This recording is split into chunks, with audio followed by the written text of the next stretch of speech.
بسم اللہ والصلاۃ والسلام علی رسول اللہ۔ معزز ناظرین، جس طرح آپ نے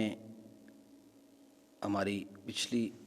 ویڈیو کو آپ نے سماعت فرمایا، ہم مسلمانان عالم کی تقسیم در تقسیم کے عنوان پر گفتگو کر رہے ہیں۔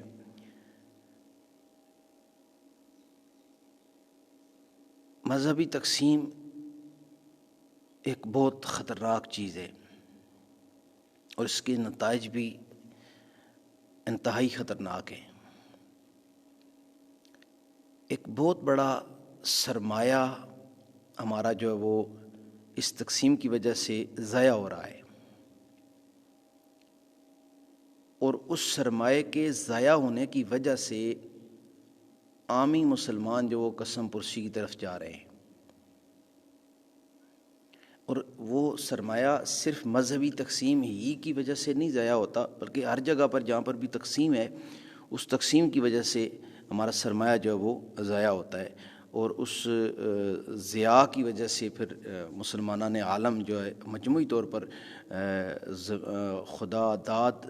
صلاحیتوں کے باوجود، اللہ تعالیٰ کی دی ہوئی زمینی نعمتوں، زمین کے اندر چھپے ہوئے خزانے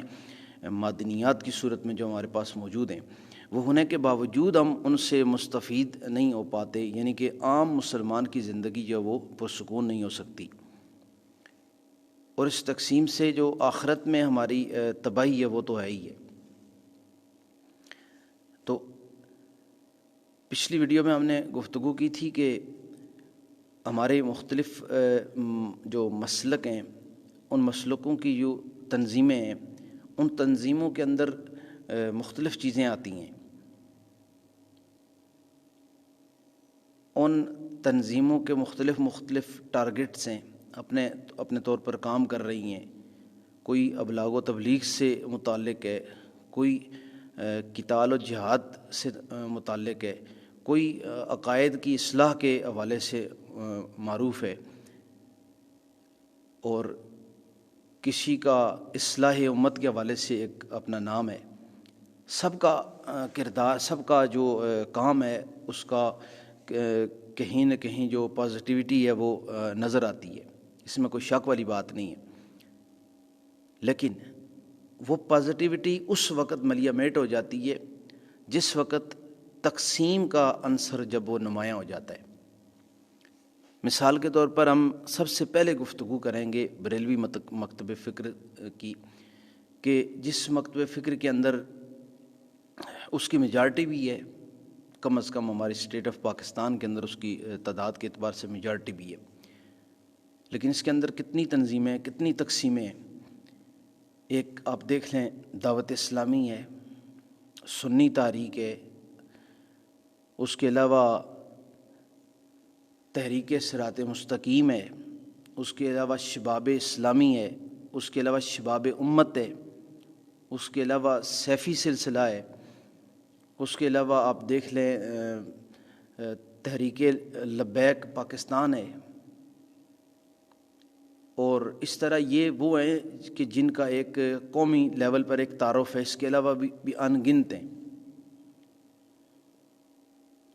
تو اگر یہ تمام تنظیمیں، کسی کے خیال میں یہ آتا ہے کہ یہ ساری کی ساری تنظیمیں جو اپنے طور پر کام کر رہی ہیں اور ان کا جو کردار ہے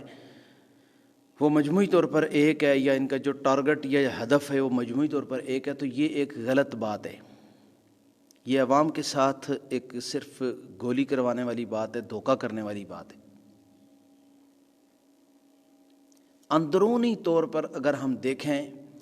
تو ہمیں واضح الفاظ میں نظر آتا ہے، واضح طور پر ہمیں یہ چیز محسوس ہوتی ہے کہ ان تمامی جو تناظیم جن کا ذکر کیا ہے، ان کے جو قائدین یا ان کے جو اکابرین ہیں، جو ان کے لیڈر حضرات ہیں، رہنما ہیں، وہ ایک جگہ پر بیٹھنے کے لیے تیار نہیں ہیں۔ ایک دوسرے پر تنظیمی اختلاف تو رہا اپنی جگہ، عقائد کی حد تک بھی پہنچ چکے ہیں، فروع سے نکل کر اصل تک آ چکے ہیں، اصولی اختلافات تک ہم آ چکے ہیں، جب تک ہم نے اپنے اپنے الگ الگ مرکز نہیں بنائے تھے تو تب تک ہمیں کوئی مسئلہ نہیں تھا. جب الگ ہوئے تو ہم نے جو وہ دم پکڑ کے تو پورے کے پورے ہاتھی کھینچنے شروع کر دیے. آج ایک تنظیم کے عالم دوسرے تنظیم کے عالم پر ناسبی ہونے کا فتویٰ داغ رہے ہیں, دوسرے ان پر رافضی ہونے کا فتویٰ داغ رہے ہیں, کوئی کسی پر خارجی ہونے کا فتویٰ داغ رہا ہے. یہ صرف اور صرف بریلوی مکتب فکر کی اندرونی صورتحال ہے. بذات خود میں جس سے متعلق ہوں, میں خود جس مکتب فکر سے تعلق رکھتا ہوں, یعنی پڑھا ہوں جس سے, اور جس مکتب فکر کی مسجد کے اندر میں اپنی ذمہ داری ادا کر رہا ہوں, اور اس وقت اسی اہل سنت و جماعت حنفی بریلوی کی مسجد میں بیٹھ کر میں یہ آپ کے سامنے ویڈیو ریکارڈ کر رہا ہوں. کوئی تو وجہ, کوئی تو مسئلہ ہے کہ جس وجہ سے میں اتنا یہ گفتگو کرنے پر مجبور ہوا ہوں. کب تک ہم, کس وقت تک ہم جو وہ حکمت سمجھ کر یا بڑوں کی باتیں سمجھ کر تو ہم اس پر جو وہ گزارا کرتے رہیں گے. یہ صرف بڑوں کی باتیں نہیں ہیں, یہ چھوٹوں کی کھجل خرابی ہے. یہ چھوٹوں مطلب جو عامی لیول کے میری طرح کے ایک عام لیول کے جو علماء اور خطباء ہیں یا جو ائمہ مساجد ہیں, ان کے لیے یہ سارے مسائل ہیں. اور میرا یہ ایک ہنچ کہتا ہے, میرا یہ اندازہ کہتا ہے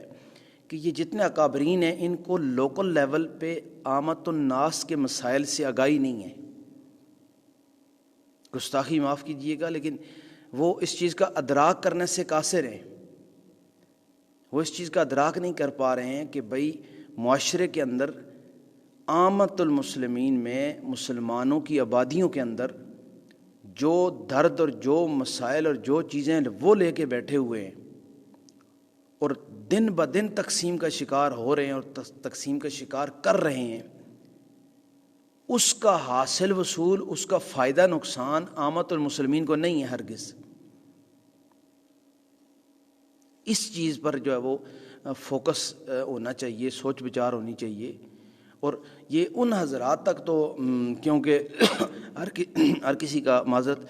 ہر کسی کا اپنا وزن بنا ہوا ہے,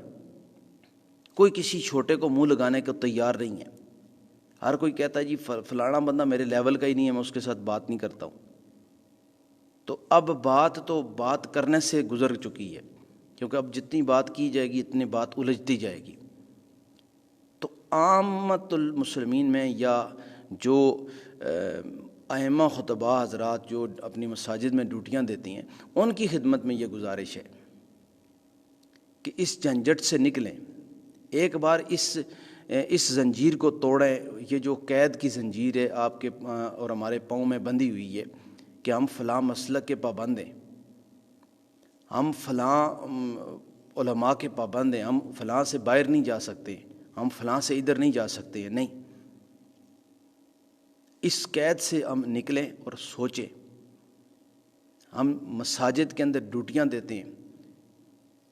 ہمیں تنخواہیں دی جاتی ہیں, کم میں زیادہ ہیں, جس جگہ پر ہم ڈیوٹی دیتے ہیں تو وہاں پر ہم راضی ہو کر جاتے ہیں. کوئی گھسیٹ کر ہمیں مسجدوں میں نہیں لے کے آتا. تو اللہ تبارک و تعالیٰ کی بارگاہ کے اندر ہمیں جواب دہ بھی ہونا پڑے گا. ہماری عزتیں, معزز لوگ یعنی کہ جو دنیا داری کے اعتبار سے جو کسی کو گھاس نہیں ڈالتے ہیں تو وہ بھی ہمارے پیچھے ہاتھ باندھ کے کھڑے ہوتے ہیں, ہماری باتیں مانتے ہیں, ہماری خدمتیں ہوتی ہیں, ہمارے معاملات سارے ہوتے ہیں. اس کے باوجود اگر ہم اپنی تقسیم کا شکار ہو کر تو ان خاندانوں کے اندر اگر اپنی ناراضگیاں پھیلانے کا سبب ہم بنیں گے, کیونکہ ہم ایک شخص کے, ایک اپنے قائد کے یا اپنے رہنما کے پابند ہیں یا اپنے ایک مسلک کے پابند ہیں, خود اپنے ذہن سے سوچ و بچار نہیں کرنی ہے, قرآن و حدیث کو کھولنا نہیں ہے, اور یہ نہیں دیکھنا ہے کہ ہم نے لوگوں کو دینا کیا ہے, ہماری ذمہ داری کیا ہے بحیثیت امام مسجد, بحیثیت خطیب مسجد. ہماری ذمہ داری کیا ہے, ہم جس جگہ پر ہماری ڈیوٹی ہے, جس جگہ پر ہماری فرائض سر انجام دینے, ہم نے وہ فرائض ہیں کیا. جب ہم ان چیزوں کا ادراک نہیں کریں گے ہمیں ان چیزوں کی طرف آنا ہوگا، اور بالکل اپنے تمام کے تمام جو نسبتیں ہیں ان سے بالا تر ہو کر آنا پڑے گا، اور بالکل یہ نہ کوئی بے ادبی ہے اور نہ ہی کوئی اس کے اندر کوئی نافرمانی والی بات آ جاتی ہے۔ کیوں کہ آپ جس وقت قرآن اور حدیث کے مطابق اپنے مقتدیوں کو اور اپنے سامعین کو اگر آپ جس وقت آپ ڈیل کریں گے، آپ ان کے ساتھ وہ چیز سامنے رکھیں گے، تو اس میں اساتذہ یا جو اپنے اکابرین ہیں یا جو اپنا مسلک ہے، جو اپنا فرقہ ہے، اس کو کوئی اعتراض ہونا نہیں چاہیے۔ اگر ہے تو 1,00,000 بار ہو، قرآن حدیث سے ہم جو وہ اس کو اوورٹیک تو نہیں کر سکتے۔ تو اس صورتحال میں یہ آپ سوچیں، بار بار سوچیں کہ ہم دن بدن کس تقسیم میں ہمارے جو لوکل لیول پر ان بڑوں کے کہنے پر یا ان بڑوں کی تحقیقات کو سامنے رکھ کے، مد و جزر کو سامنے رکھ کے، تو اگر ہم الجھنیں پیدا کریں گے تو جن مسائل کا سامنا ہمیں کرنا پڑے گا ان مسائل میں ہمیں ان کا کیا تعاون حاصل ہوگا؟ یہ ہمارے ساتھ کہاں تک چلیں گے؟ یہ خود نہیں چلنے کے قابل ہوں گے تو ہمیں کہاں پر چلائیں گے؟ تو ہمیں بالکل دلیری کے ساتھ ایسوں سے نکلنا ہوگا، ایسوں کی قید سے نکلنا ہوگا، تب جا کر تو ہم ایک صحیح معنوں میں اللہ کی بارگاہ کے اندر جواب دہ امام یا خطیب ثابت ہو سکتے ہیں۔ اللہ تعالیٰ سے دعا کہ اللہ تعالیٰ ہماری خطاؤں کو معاف فرمائے اور ہم پر اپنا کرم و فضل نازل فرمائے۔ جزاکم اللہ خیرہ۔